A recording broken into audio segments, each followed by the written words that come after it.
Hello and bienvenue. I'm your host Anaïs, and it's my pleasure to welcome you to Her Career, Her Coach, the podcast dedicated to empowering women to build a career they are truly passionate about. Welcome, dear listener, for a new episode together, welcoming Michelle MacPherson, whom I've met a few months ago on LinkedIn. And as odd as it might seem, Michelle actually shared her profile on how she was organized her time when it comes to including Thursday off to spend time with her family. And I thought, I need to reach out to her. I need to know, because I'm sure there is more to the story. And I'm so glad that she accepted my invitation to dive into her career journey and story. So Michelle, welcome to the show. Hello, so happy to be here. First question that comes to mind is, would you be able to share more about yourself? Absolutely. So, as you said, I'm Michelle MacPherson. I am a talent acquisition manager for Bernays Paul. Bernays Paul being a top-tier commercial law firm based in Scotland, but with international reach. So we've got over 650 people, including partners. And yeah, my team is a team of 3 people reporting to me. So there's 4 of us with the hands on the tools. So we're hiring the very best people for the firm through business services roles, paralegals, qualified lawyers, and knowledge development lawyers throughout. So it's really exciting and a great space to be in. In terms of me personally, I am a mum of 2 kids. I have a 2-year-old daughter and a 6-year-old son and a dog and a husband. So keeping the ship afloat at home, but also really thriving and pushing forward in my career. So trying to have the best of both worlds, which I think I'm handling pretty well. So yeah, that's me. Yes, I can't wait to unpack this further. I have to say, full disclosure, I lied. The first question that came to mind is why Thursday off? But then I thought, actually, people don't know Michelle, so let me give her the floor to introduce herself. Thank you very much for that. But now I need to ask you the real question that was on my mind, which is why the Thursdays off? Yeah, so a Thursday off seems a bit random, but it works really well for me and for the team, actually. I had my son back in 2016, and when I was coming back to work, I knew I wanted to have some time with him. So I knew I wanted to do 4 days. And childcare with grandparents allowed me to work on Monday, Tuesday without having to worry about nursery. And a Friday within, even though I was doing a sort of hybrid role, doing HR advisor, HR business partner, and recruitment on the side.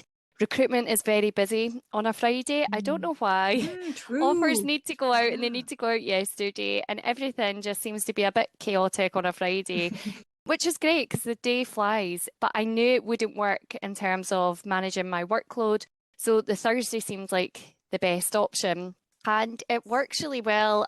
Now, obviously, my son's at school, but having my little girl, I was going to say a baby class. It's no longer a baby class anymore because she's 2.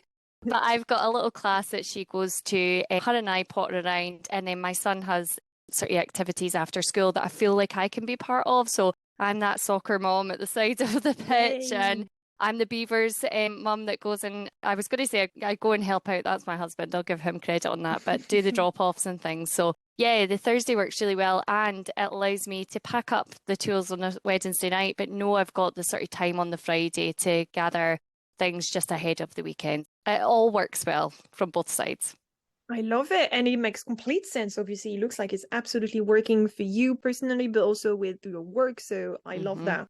I feel like the reason why I wanted to dive into that particular one to start with is just because I remember seeing your post and I love what you shared. And I think you're just one of the sort of human living existing in this world that just shows that there's just not one way to be a mother, but also have a full-time role, or at least, a 4 days out of 5 role.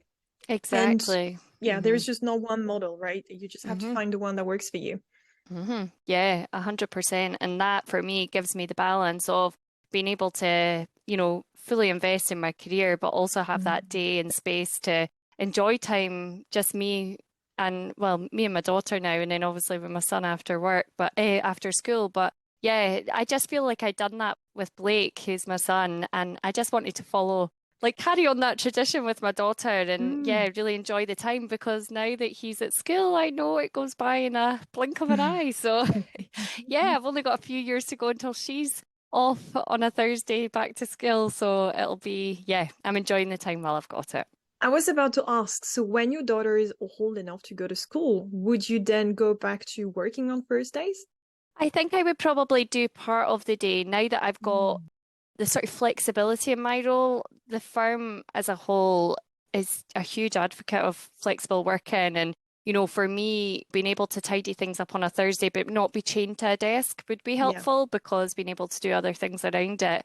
I'm not going to be one of those people that goes back to working 9 to 5 on a Thursday and put them into after school club or anything, but I would probably dip into working it maybe a couple of hours in the morning and then just having some time to do the tasks that I do around about childcare. And then, yeah, I would probably just keep my Thursday as it is, but dip in and out. Nice. Nice. Thank you very much for sharing a little bit more about that because I thought it was a very interesting topic. And now, if I just open it up hmm overall to your organization, but also your life as it is now, so your career, but also your personal life, your family life, hmm what is it that you enjoy the most about it?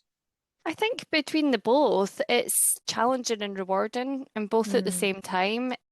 For me, I love to continually stretch and develop, and sometimes I get ahead of myself with things and my mind spirals, but I love that challenge. I couldn't sit still and do the same thing day in, day out. I know that in my personality, and I think it's hugely rewarding as well. Being able to see my kids thrive in an environment that we provide. My son's at an age where he's learning money at school, which mm. which is good. But then when you do oh, here's a penny, and he said, well, a penny is low, mum. I need a pound. Yeah. So yeah, it's got its pros and cons. But he turned around. We went on a little staycation back in February for a few days to somewhere local. It was down in Perth. So just a short drive from where we stay, and we stayed for a few nights and we were sat in the entertainment at night time, and my son turned around and he said, Mum, I'm so lucky that you and Dad work so hard to bring us places like this. And I thought it was Oh, one of those wow. moments where you think, actually, I didn't think, he would have valued that, but it was so rewarding to hear that actually he knows that we work really hard, and there are times where it's Mummy's on a call, you've got to be quiet, and Mhm. just the nature of working at home, he is more aware of how we work. But I think that challenge and reward is definitely the two things that keep me going and what I enjoy most. Oh, I love that. Actually, that reminds me because you've mentioned working from home. So we know your balance, which is obviously you've got the first days off, but how Mhm. do you balance being in the office versus being at home? Yeah, so I tend to do 1 day a week in the office right now, Mm. but our Aberdeen office is moving and we've got really nice offices in a lovely part of town. So I'm hoping I'll be able to get in maybe 1 day, 1 week, and 2 days the next. And with childcare easing up, my daughter's going to be going into sort of the school nursery next year and things. So I'll be doing one drop off, one pick up with me and my husband, both at the same place Mm. rather than trying to be in two places at one time. Yeah, I balance it like that. And I think it works really well, especially with the kids being younger. Even though I'm here at my desk working and we've got childcare, we're really lucky grandparents watch the kids and come to our house and they're down the stairs, or my mother-in-law lives down the road, so the kids go there. But I feel like I can dip in and out. So on my lunch break, if I go and walk the dog, Harper may come with me, my 2-year-old, or I nip down and see her while she's having her lunch. And I just feel I've got a little bit more of that balance. With Blake, back when he was younger, it was in the office, obviously pre-COVID. And I felt that, looking at the sort of balance that I have now, I was always rushing. I was always rushing to get into work, or I was rushing, oh God, he's going to be last at nursery pickup. And I felt like I was always rushing to finish. We didn't have the sort of flexibility, or we could have had to work from home, but it was difficult because we had to get a laptop and things. Now I can close my laptop in the office, pop it in my bag, but no, I can open it at home and I've got a full setup with two screens, a desk. I'm quite comfortable working here. It was always a thought if I was doing that pre-COVID because I was hunched over the kitchen table on a laptop and Mm. things. So yeah, I definitely think, that balance of being able to be in the office, surrounded by colleagues and building those relationships is key, but also being able to spend time at home is definitely positive for me as well. Absolutely. It's interesting you chose that word because it can couple of times, I'm not gonna lie, on those episodes, which is balance, right? Mm-hmm. And obviously balance evolves and fluctuates depending on, how old are your kids or the priorities and so on. But yeah, I'm very, very glad that you definitely find your balance. And I feel like it's time now to have a look at your career journey so far that has led you to where you are today. So would that be okay to share? What would you say have been your top 3 career achievements? Yeah. Looking at achievements in my career, I was made redundant when I worked at Lloyd's TSB, and I took a sidestep role, which was great because I met lots and lots of friends within the role at Capita. And then I moved into Bernays Paul. And the reason I moved to Bernays Paul was due to the fact that I had met my now husband, who was based in Aberdeen, and I was in Edinburgh, and he was committed to his role within the oil and gas industry. So there was no remit for him to move down to Edinburgh. So I Wow. decided, bit the bullet and decided to move to Aberdeen. So I moved to a new city, a completely new role as well. I had never worked in a law firm. So that was a huge challenge. And anyone that works in legal now and has been in maybe professional services, although you think it's the same, it's a real jump. It's just a shift and, a great challenge, but pretty tough to start in a new city as well. I'm really lucky. My husband has a great friendship group, so it was fantastic to move up here and have friends. But it was his connections. I felt that I was always doing things with him, and I really had to set my own profile, pushing myself out of my comfort zone and really trying to make friends at the age of sort of 26 was quite tough. Yeah. I suffered a huge amount of almost anxiety throughout my 20s, always that sort of self-doubt and not believing in myself. And looking back at that sort of transition into a new city, a new role, new people, it was huge. And I think I didn't give myself enough credit at that point. So I think looking back, that was a huge personal achievement, but also career achievement because I moved into a role that I was supported by my then manager. I progressed due to the sort of support and training that I had around me, and really sort of given the skill set to be able to enhance and move things forward for the firm as well with that encouragement. So it was a huge shift. I'd never worked in an environment like that before. So yeah, I would say that was probably top for me in terms of achievements. Yes, definitely. Let's take a minute to give credit where credit is due, because like you said, it's a massive achievement on its own, both on the personal and professional side as well. How did you manage to settle in? Like you said, you had to start everything, not start everything, but yeah, you were Yeah. 26, so yeah. Yeah, so I settled by, making new friends. I started going to the gym, which if anyone knows me now will laugh because I do not go to the gym. But I how do had you meet everything I people? needed from the gym, found the friend, I'm out of the gym. How do I meet people? I'm not going to go out and sort of stand at a bar and try and chat people up or anything. I don't know. When you're trying to build a friendship group, it's really difficult. Hard. So I sort of made inroads through that avenue. I was really lucky with the people I worked with, very sociable, and I have to admit that I've built great, long-lasting friendships with Bernays Paul as well, which even though people come and go and move on, the friendships are still there. So I'm very, very lucky. And I've also great friends through my kids. I've built fantastic relationship and really lifelong friends through mum groups and my son going to school. I've gained a really close group of friends, so I feel very lucky. Love that. Thank you. It's interesting just hearing you say that because I definitely agree with you. I feel like past a certain age is very hard to meet new friends, except if you've got, for example, like you said, through kids, the opportunity to meet, other parents or things like that. But yeah, it must have been not an easy time, yet you made it work. So congrats. Exactly. It was a 2-year plan, and we're now 12 years in. So 10 years in Aberdeen, 12 years in total together. So not a 2-year plan with our relationship, but 2-year plan being in Aberdeen, and we were going to see where we would settle. But yeah, so that's probably the top one for me. So yeah, for me then, talking about other achievements in my career, I mean, if you had talked to me 10 years ago and saying that I would build a team from scratch and, drive that forward, I wouldn't for a second think that. I wouldn't even think for a second prior to my mat leave with my daughter that I would have thought I would be in the position that I'm in. I get a huge amount of sort of, I don't want to say imposter syndrome, but I'm scared that this mask's going to be unveiled and it's going to be like, oh, who's Michelle? But actually, the team that I've got working alongside me is fantastic. And, I'm really, really proud of that. And I'm proud of the service and the quality service we provide to the firm and key stakeholders because it's top notch. And speaking to other people in the market and our remit, I know that we're ahead of the game and really providing the best service. So yeah, that's a real pinch moment for me. I mean, let's talk about that because a couple of things there. First of all, I love the fact that you said you're proud.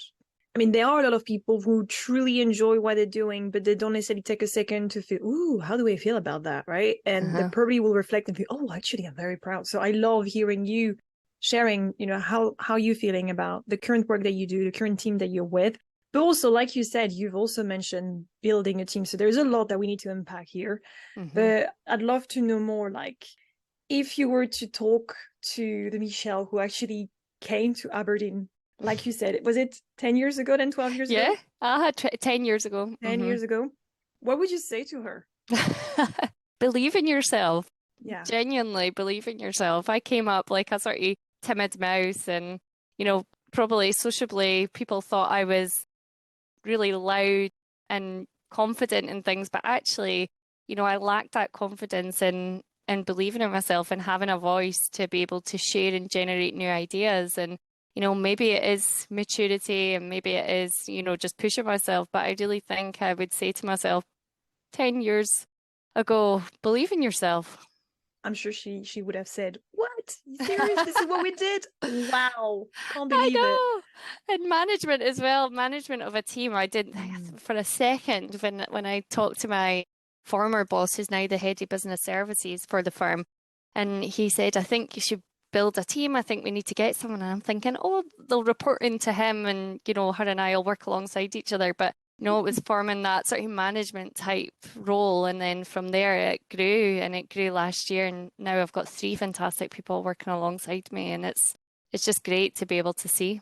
Yeah, and just to make sure I understand this right, as well as the listeners, when you're talking about your team, like you said, you've built it, as in it's not like you got promoted to a new role and manage an existing team, if I'm not mistaken. Yeah. You actually build it from the ground. Yep, that's right. So I was doing a HR advisor role, well, laterally HR business partner role, and I had recruitment as a project focus. So as our HRBPs we have sort of strategic projects that fall under our remit, and recruitment was one of mine.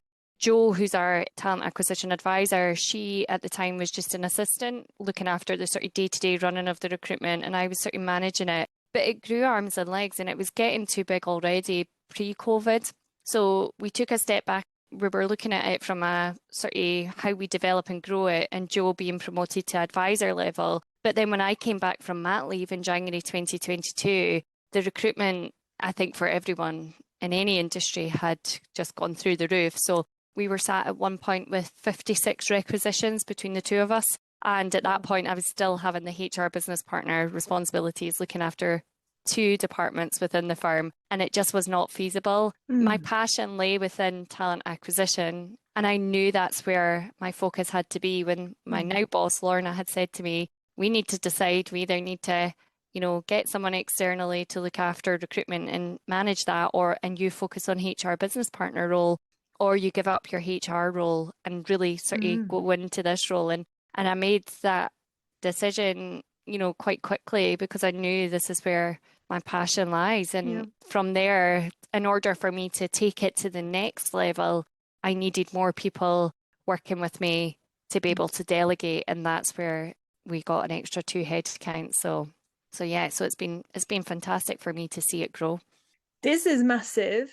Is there any other career achievement that you want to share with us? I think just being successful and fulfilled in my role to a certain degree. My background personally, no parents or siblings went to university, or did I?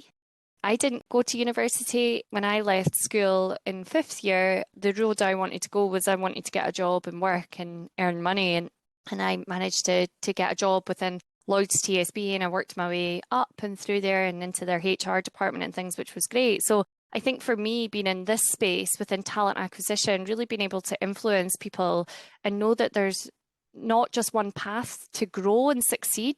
It's all about your sort of drive and your attitude to work. It's, yes, university is applicable in some roles, and obviously you can't be a qualified lawyer if you've not done your LLB and diploma. So I'm not saying that you skip that and can get to that type of role. But for me, it's looking back and, knowing it's about the attitude and the drive. And I think that that's a huge achievement for me when I look back all the roles, the places of work I've been and where I am now, I can truly say that I've got here due to those factors. Yes, I'm so glad that you shared a third one. I mean, what a journey, right? Mm-hmm. Yeah, huge, crazy. And then I look back at my journey and I think, I'm not that old to have lived that. Exactly. So think about what's next for you, right? It's like, I already accomplished that much. Can't wait to see what's coming next, right? I know. The sky's the limit. Pretty much, yes.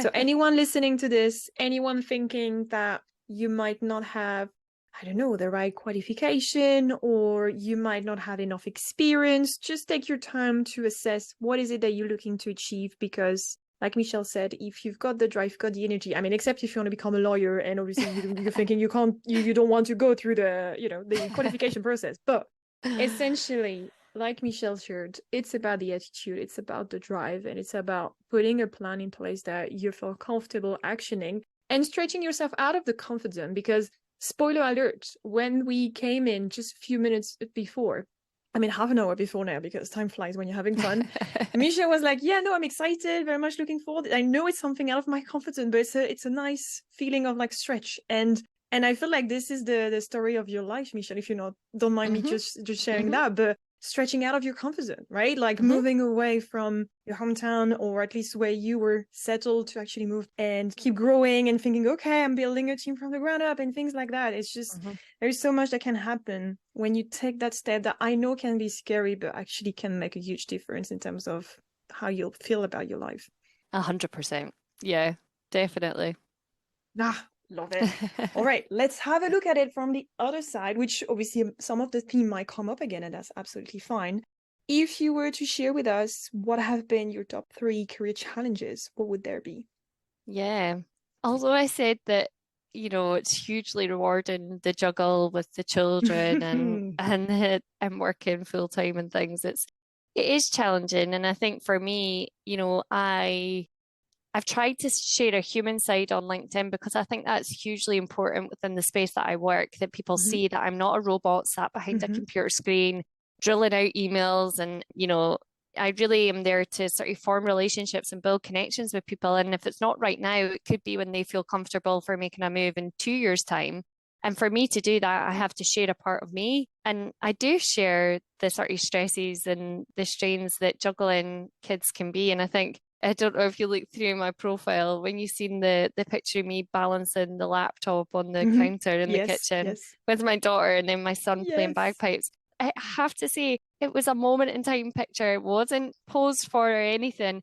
I was about to go on a Teams call with a colleague in media marketing, James. I said to him, I'm going to have to get my husband to take a photo because you will not believe the scene that I'm in right now. And he was laughing so much. And I thought, I put that on LinkedIn and it spiraled. I think I got over 25,000 hits. I had people messaging me left, right, and center privately, just thanking me for sharing how it looks chaos. And I think it's a huge challenge, although it's been rewarding. But for me, having the children, especially Blake, I know at that time in my life, my career started to rocket. And I feel that it was the drive and that energy I was putting into work. I had to believe that, and that isn't me saying beforehand I didn't believe I was doing something that added value, but having a child and then spending time away from them, you really have to invest in the time that you're spending away from them because it's really hard. You want to make it count.